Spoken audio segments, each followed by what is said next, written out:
Hey everyone, in this video, I'll show you how to scan and use Safeway digital coupons step by step. Let's get started. First, download the Safeway app from the App Store or Google Play and open the app and sign into your Safeway account.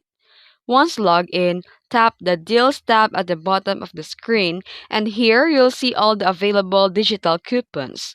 Tap Clip Deal on any offer that you want to use.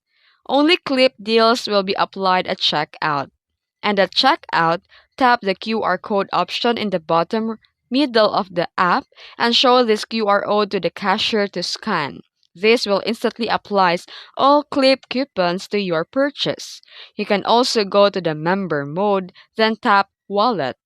Scan the QR code shown there, and all your clip savings will be applied automatically.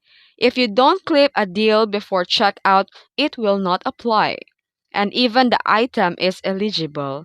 Always clip your coupons first. And that's how you scan Safeway digital coupons. If you found this video helpful, don't forget to like and subscribe for more tutorials. Thanks for watching.